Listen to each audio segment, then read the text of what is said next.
There are two things that a leader can influence when it comes to getting results. There's the strategy or the plan, and then there's the ability to execute that strategy. And if you ask leaders which of these two things they struggle with more, the vast majority of leaders are going to tell you it's execution. Now, if you've been to business school or you have an MBA, ask yourself this question. What was it you were studying?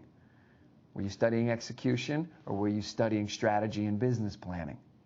We find it very interesting that what leaders are struggling with is not what they were educated in. Ram Charan said that 70% of strategic failures are due to poor execution of leaders. It's rarely for lack of smarts or vision. There is one overwhelming reason why execution is as difficult as it is. Within every organization, there is a clash or a rub between two forces. The one is what we call the whirlwind or the day job. This is all the work, energy, and attention that's needed to keep the organization running today. This is what keeps the doors open. This maintains the operation. It's what people will often refer to as the real work. The other force is the goals for moving the organization forward. These two things are not the same. They're both absolutely necessary, and they do not get along. Ask yourself this question. Would the people in my organization still be busy even if we didn't have any goals for moving the organization forward? Think about the strategies, the initiatives, the priorities that you've seen die. What killed them? Was it incompetence? Was it defiance? In the vast majority of the cases, what we see is that they are choked or starved by the whirlwind, by the urgency of the day-to-day. In the vast majority of the cases, people are not stupid and they're not lazy. They're busy. The primary characteristic of the whirlwind is urgency. It acts on you. The goals for moving the organization forward are important, but they will never have the same sense of immediacy or urgency as the whirlwind does. You have to act on them. When urgency and importance clash, urgency wins. Here's the bottom line. The challenge with execution is not simply executing on a goal. It's executing on a goal in the midst of the whirlwind. The 4 disciplines of execution exist solely for the purpose of helping an organization execute on its goals in the midst of that whirlwind. Even though these disciplines are logical and straightforward, they are not easy to implement or maintain in an organizational setting. They say easy, they do hard. And whether you're running a very simple organization or an extremely complex one, the good news is they always work. The first of these disciplines is to focus on the wildly important.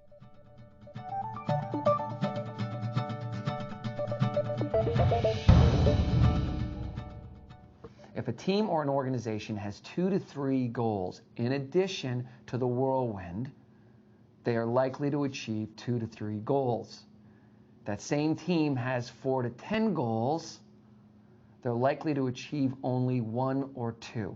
This is called the law of diminishing return, and it is real. That same team has 11 to 20 goals, they're not likely to accomplish anything outside of the whirlwind. At 11 to 20 goals, they can't even hear you, let alone execute. While this is a simple enough idea, it's very difficult for most organizations to adhere to. Leaders are typically the ambitious and the creative type. And the problem with that type is they always want to do more and not less. And there will always be more good ideas than there is capacity to execute. Because of that, organizations have to say no to good ideas. And that's very counterintuitive. We like to say no to the bad ideas, not the good ideas. Said differently, in the words of Jim Collins, the enemy of the great is the good. These critical few goals that are in addition to the whirlwind are called wildly important goals, or WIGs. These are the goals that make all the difference. Failure to achieve these goals renders any other achievement inconsequential. Here are a few of the critical rules that apply to Discipline 1. First, there should be no more than 1 to 3 WIGs at the same time for the same team. Secondly, sub-WIGs can be different from their parent WIGs, but must ensure the success of the parent. It's not enough for the sub-WIG to just support or align to the parent WIGs. The sum total of the sub-WIGs or battles must ensure the success of the parent WIG or the war. And third, a WIG must have a clear finish line, a single measure of success in the form of from X to Y by when. Too often, goals are defined in general terms with a variety of measures that merely dilute accountability and clarity. In the 1950s, our struggling space program had the goal of leading the world in space exploration. And that was a fine goal, and there were lots of measures associated with it, but there was very little focus, clarity, or accountability. In '61, Kennedy said something a little different. He said, "We'll put a man on the moon by the end of the decade and return him safely home." When he stated that from X to Y by when, he created a line in the sand. Accountability went up, and interestingly enough, so did morale. With every organization that we work with, when they move from a half a dozen or a dozen of these "we kinda ought to's" to one or two no matter what's, there is a tangible change in morale. The second discipline is to act on the lead measure.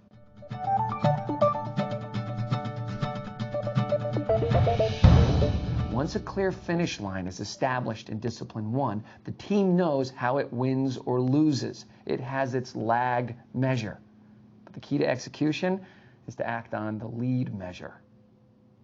While lag measures measure the goal, lead measures measure something that leads to the goal and something the team can influence. A lead measure is predictive of goal success, but it is also influenceable by the team. This is the golden rule of execution, focusing on a predictive and influenceable measure. In a word, it is leverage. For instance, if you want to lose weight, the lag measure is weight loss. The lead measure, there's two of them, you got them, right? Diet, calories taken in, and exercise, calories burned. They're predictive of weight loss, and they're also more directly influenceable. Here's the problem. Human beings focus on lag measures rather than lead measures, even though the lag measure is not directly influenceable. And they do this for two reasons. First, because the lag measure matters. That's the thing that you want, or that's the thing that you're accountable for. The second reason people focus on lag measures, because the data is always easier to get. All right? Go back to the weight loss thing. If I've got scales in my bathroom, I can step on those scales, and in 2 seconds, I know what the data is telling me. I got no idea how many calories I've eaten today, and I certainly don't know how many I've burned. Not only are lag measures easier to measure, half the time they'll chase you down. One of our clients affectionately refers to lag measures as "oh crap" measures, because when you pull them, you're either saying "oh crap" or "oh cool," but it doesn't feel like you have a lot of influence over them. As a matter of fact, if you feel like luck is playing a role in your career, it's because you're looking at lag measures. Lead measures are different for every team and every WIG. Examples might include out of stocks in a grocery store driving store sales, compliance to safety standards, driving a reduction in accidents, qualified proposals, driving a monthly sales number, improved preventative maintenance and full crews, driving improved plant production, number of one-on-one coaching sessions with call center reps to drive a customer satisfaction number. Your lead measures aren't always that easy to identify, and they're not always that easy to track once you have identified them. This is the main reason why narrowing the number of goals that you're focusing on in Discipline 1 is so critical. If a given team is trying to impact half a dozen goals simultaneously, it becomes almost impossible to identify and track that many lead measures, particularly in the face of the whirlwind. The third discipline is to create a compelling scoreboard. The purpose of that scoreboard is to hold the lead and the lag measures from Discipline 1 and Discipline 2. And without a scoreboard, it won't take people very long to forget what they actually agreed the lead and the lag measures actually were. Now, creating a scoreboard isn't very tricky. Creating a compelling scoreboard, That's the difficult part. It needs to feel at least a little like a game. Now, to do that well, there are 4 rules for creating a compelling scoreboard. First, simple. Think about how many football statistics there are and how many are actually on the scoreboard itself. This is about creating a player's scoreboard, not a coach's scoreboard. Second, it has to be visible to the players. Third, it has to show both the lead and the lag measures. I have to see that I can affect the score, that's the lead part, and that it's making a real difference, that's the lag part. And finally, and most importantly, you can tell immediately if you are winning or losing. One of our clients, a manufacturing company operating in North Carolina, in a town where the average educational level is only 7th grade, it's very interesting to us because every employee in that plant can tell you every single day whether they are winning or losing on their top priorities. This is fascinating to us because most executives can't provide you with that information. By the way, that same plant is also producing twice the profits with less people than all of its other sister plants. We also believe that the single biggest contributor to employee morale is whether or not a person feels that they are winning at work. Just go back in your own life and think about the time when you were most engaged and most excited about what you were doing, and see if at that time you didn't feel like you were winning. Disciplines 1, 2, and 3 creates a winnable game for a person. Not just a game, but a winnable game. But we haven't executed anything at this point.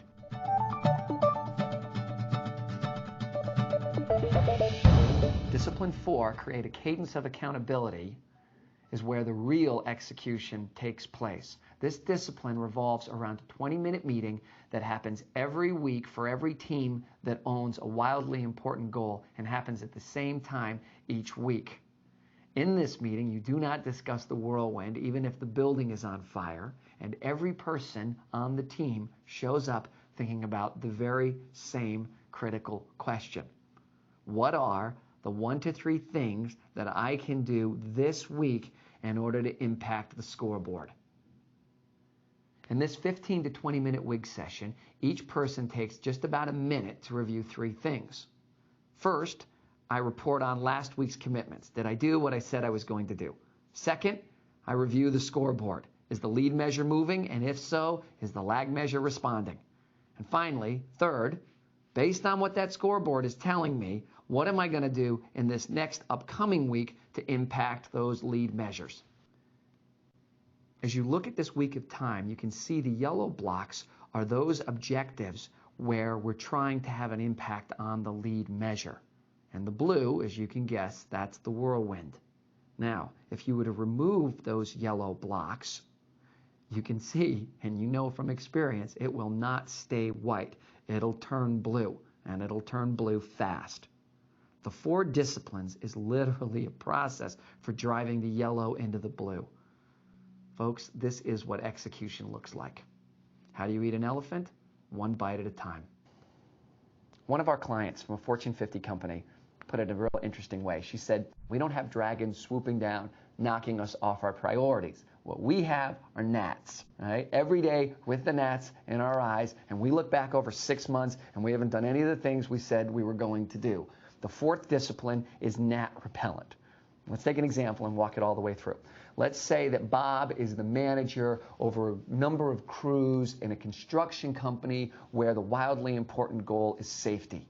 And in his slice of this meeting, he's going to do those 3 things. First, he's going to report on the commitments he made last week, that he made. He either did them or he didn't do them. Second, he's going to look at the scoreboard. Now, this is the critical piece. On the scoreboard are both the lag measure, the wildly important goal, which in this case is the incident report, and it's not moving at all. It's being stubborn, let's say, and the lead measure, which the organization has said is compliance to 8 safety standards. Now, he looks at the lead measure, and what it tells him is that crews 9, 11, and 13 are not wearing their protective eyewear when they use the saws. Number 3, he makes the commitments for this week, and of course, based on the scoreboard, he commits to talk to the foreman of crews 9, 11, and 13. Make sure they've got the eyewear and let them know it's not optional to use them. Now, here's what Bob is betting. Bob is betting that those activities will have an impact on the lead measure. It's a pretty good bet.